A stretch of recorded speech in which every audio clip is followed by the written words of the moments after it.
Assalamualaikum warahmatullahi wabarakatuh. Perkenalkan, nama saya Siti Umayyah dari Prodi Sarjana Terapan Keperawatan. Di sini saya akan memaparkan materi Pancasila yang berjudul Pancasila sebagai Paradigma dalam Kehidupan Bermasyarakat, Berbangsa, dan Bernegara. Simak videonya ya, teman-teman. Yang pertama, terdapat pengertian paradigma. Paradigma adalah sebuah kata yang berasal dari abad pertengahan di Inggris.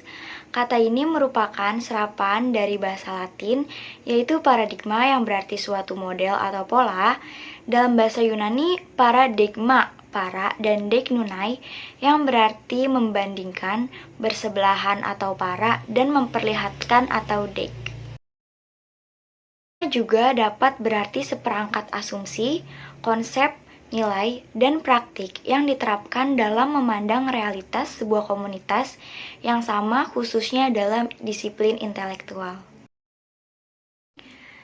Selanjutnya terdapat Pancasila dalam paradigma pembangunan. Di sini dibagi menjadi 4. Yang pertama, pembangunan dalam bidang politik. Yang kedua, pembangunan dalam bidang ekonomi. Yang ketiga, pembangunan dalam bidang sosial budaya. Dan yang keempat, yaitu pembangunan dalam bidang hukum.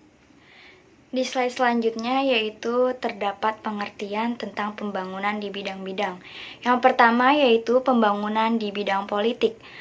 Pembangunan di bidang politik ditunjukkan untuk membentuk pemerintah demokrasi yang menjunjung kebebasan berpendapat serta melayani tuntutan rakyat secara adil, terbuka, jujur, dan akuntabel.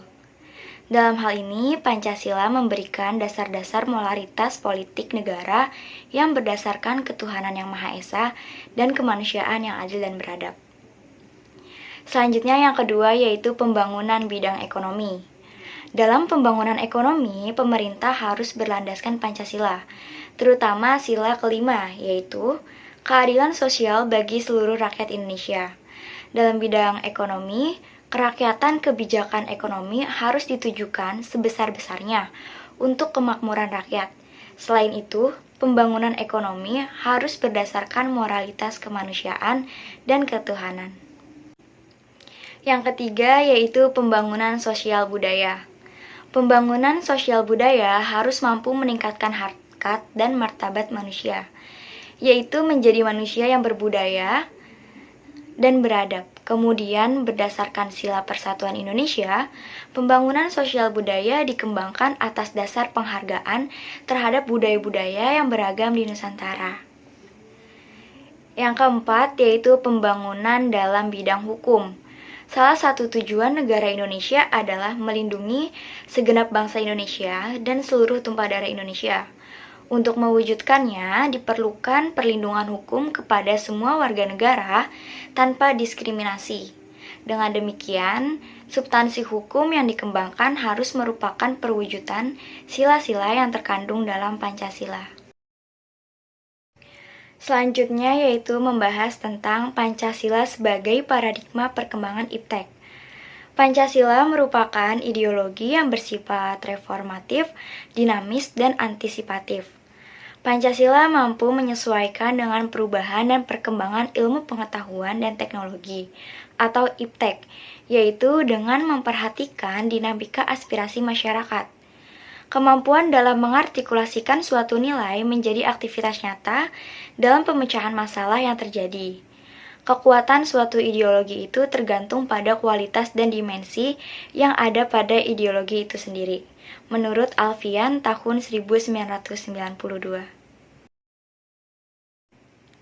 Ada beberapa dimensi penting sebuah ideologi, yaitu yang pertama terdapat dimensi realitas, yang kedua terdapat dimensi idealisme, dan yang ketiga terdapat dimensi fleksibilitas.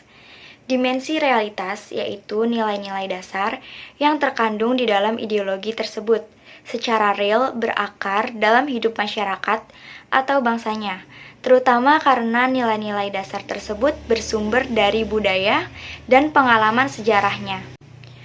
Yang kedua yaitu dimensi idealisme, yaitu nilai-nilai dasar ideologi tersebut mengandung idealisme yang memberikan harapan tentang masa depan lebih baik melalui pengalaman dalam praktik kehidupan bersama dengan berbagai dimensinya.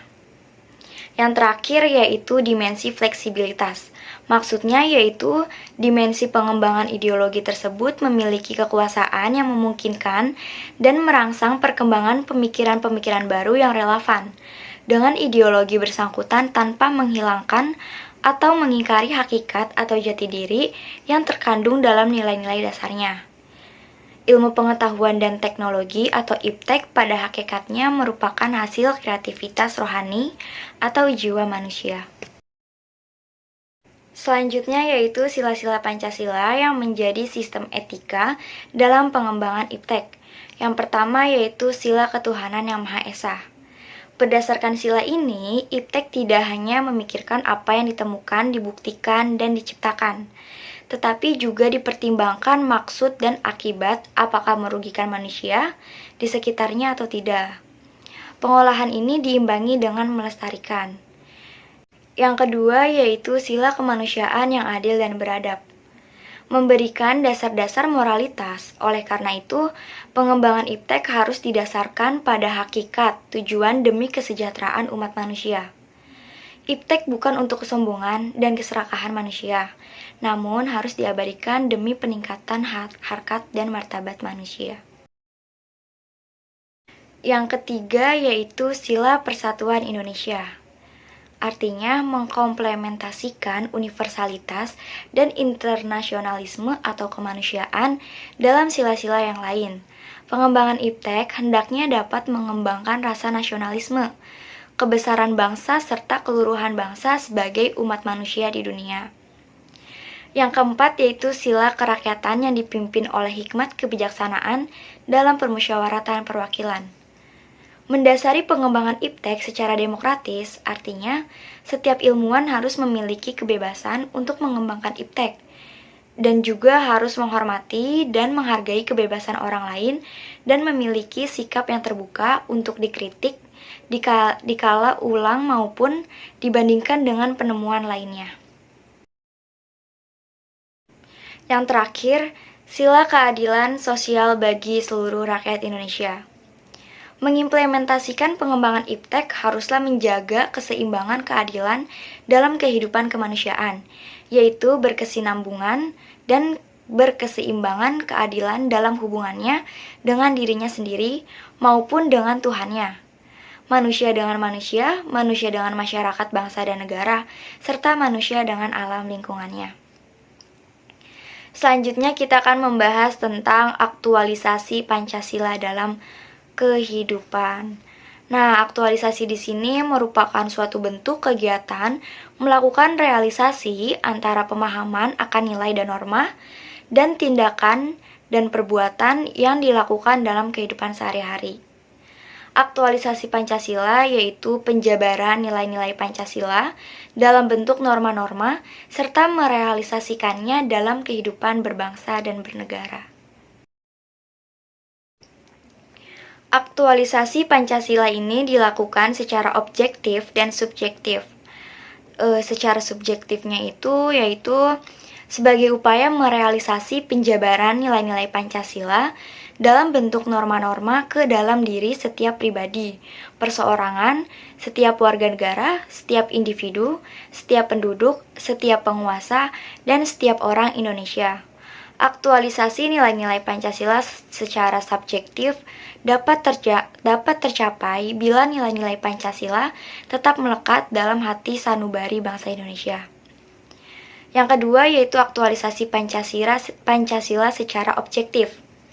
Sebagai bentuk penjabaran nilai-nilai Pancasila secara nyata dalam bentuk norma-norma pada setiap aspek penyelenggara negara, baik dalam bidang legislatif, eksekutif, dan yudikatif, maupun pada semua bidang kenegaraan lain. Aktualisasi nilai-nilai Pancasila secara objektif, terutama berkaitan dengan peraturan perundang-undangan Indonesia. Nah, di sini terdapat beberapa cara yang dapat dijadikan untuk melakukan aktualisasi nilai-nilai Pancasila. Yang pertama yaitu internalisasi nilai Pancasila, melalui pendidikan formal dan non-formal. Pada tataran pendidikan formal, perlu revitalisasi mata pelajaran pendidikan kewarganegaraan PKN di sekolah. Nah, yang kedua itu keteladanan para pemimpin dan masyarakat dengan keteladanan yang dijiwai nilai-nilai Pancasila. Diharapkan masyarakat luas akan mengikutinya. Yang terakhir yaitu penerapan Pancasila dalam Tridharma perguruan tinggi. Pembangunan di bidang pendidikan yang dilaksanakan atas falsafah negara Pancasila diarahkan untuk membentuk manusia-manusia pembangunan yang berjiwa Pancasila, membentuk manusia-manusia Indonesia yang sehat jasmani dan rohaninya, memiliki pengetahuan dan keterampilan, dapat mengembangkan kecerdasan yang tinggi, disertai budi pekerti yang luhur, mencintai bangsa dan negara, dan mencintai sesama manusia.